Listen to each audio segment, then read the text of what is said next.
දැන් ඔය දෙමව්පියන්ට වැඩිහිටියන්ට ශ්‍රමණක් බ්‍රාහ්මනාදීන්ට පින්නතුනි ගරු කරනකොට එතකොටත් ආයුෂ පින්නතුනි වැඩි වෙනවා. ඇයි අභිවාදන සීලෙස්ස නිච්ඡං බුද්ධාපචායිනෝ. ඒක නිතර නිතර වැඩිමහල්ලන්ට ශ්‍රමණක් බ්‍රාහ්මනාදී සිල්වතුන්ට අභිවාදනය කරනකොට වඳින පුදනකොට පින්නතුනි ආයු වන්නෝ සුකම් බලං. ආයුෂයි වර්ණයයි සැපයයි බලයයි කියන චත්තාරෝ ධම්මා වඩ්ඩಂತಿ මේ ධර්ම හතර පින්නතුනි වැඩෙනම නිරන්තරයෙන්. ඒකනේ දේශනාවේ කියන්නේ වැඩිහිටියන්ට ශ්‍රමණක් බ්‍රාහ්මනාදීන්ට ගරු කරපු කාලේ සලකපු කාලේ මිනිස්සුන්ගේ ආශ තිබුණ පින්නතුනි අවුරුදු 200ක්. අද බස් එකේ සීට් එකක්වත් දෙන්නේ වැඩිහිටියෙකුට. ඒ තරමට පින්නතුනි පිරිහිලා. ඒක ඔයාට දන්නවනේ. ඉතින් එතකොට තේරුම් ගන්න ඕනේ මේ දරුවන්ටත් එක්ක ළමයින්ටත් එක්ක කියන්නේ ඒක තේරුම් ගන්න ඕනේ. ඒ වැඩිහිටියෙක් දැක්කහම නැගිටින්න ඕනේ, වැඩිහිටියෙකුට ගරු කරන්න ඕනේ, සීට් එකක් දෙන්න ඕනේ. එතකොට පින්නතුනි ඒ ආයුෂ වර්ණ සැප බල ඒ පින්නතුනි වැඩි වෙනවා. ඒ මේ කවදාවත් මේ මං කවුද යා කවුද එහෙම හිතන්න හොඳ නෑ පින්නතුනි වැඩිහිටියන් කරු කරන්නට ඕනේ. ඒකනේ බුදුරජාන් කවුද මේ විසාකා මහ උපාසිකාව නැත්නම් විසාකාව පතිකුලයට යනකොට තාත්තා දැන් හෙටනම් විවාහ වෙන්නේ ඊට කලින් දවසේ රාත්‍රී ඇඳ ළඟ වාඩි වෙලා ඇඳේ තියාගෙන දුවට අවවාද කළානේ. විසාකාවෙන්නේ දුවේ හෙට ඉඳලා නුඹ ඉන්නේ අපේ ගෙදර නෙවෙයි නැන්ද මාමයේ ගෙදර. ඒ නිසා දුවේ නැන්ද මාම ගිනි කඳුමෙන් සලකන්න ඕනේ. නැන්ද මාම නිතර ගැවසෙන තැන්වල දුවේ ඉන්න එපා.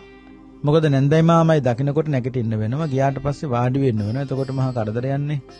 නැගිට නැත්තම් එතකොටත් බයිනවනේ. මම හැදිච්ච කාන්තාවක් වැඩිහිටියෙකුටවත් ගරු කරන්නේ නැහැ කියලා එහෙමත් කියනවා.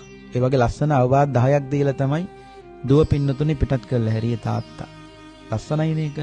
එතකොට ඒකයි කිව්වේ වැඩිහිටියන්ට දෙමව්පියන්ට ශ්‍රමණක් බ්‍රාහ්මනාදීන්ට දුවේ ගරු කරන්නට ඕනේ. එතකොට තාත්තා කෙනෙක් ලස්සන අවවාද 10ක් පින්නතුනි දුන්නේ. ඒකෙන් තේරුම් ගන්න ඕනේ පින්නතුනි වැඩිහිටියන්ට දෙමව්පියන්ට ගරු කරනකොට ආයුෂ වැඩි වෙනවා පින්නතුනි. ඉතින් ආයුෂ අඩු වෙන්න තියෙන ප්‍රධාන හේතුව තමයි සත්වඝාතනය. ඊළඟට ආයුෂ වැඩි වෙන්න තියෙන හේතුව තමයි පින්නතුනි සත්වඝාතනයෙන් තොර වීම. දෙකට කියනවනේ නිහිත දණ්ඩෝ නිහිත සත්තෝ ලජ්ජී දයාපන්නෝ සබ්බපාන භූත හිතානුකම්පේ විහෙරති. නිහිත දණ්ඩෝ සත්ව මරන්න හේතු වෙන අවි ආයුධ දනුමුගුරු පින්නතුනි බහා තබන්න ඕනේ. දැන් අපේ බුදුහාඳුරන්ගේ ඇඟිලි එහෙම දිගයිනේ පින්නතුනි. ඒ දෙතිස් මහා පුරුෂ ලක්ෂණ එකක් තමයි බුදුහාඳුරන්ගේ ඇඟිලි දිගයි.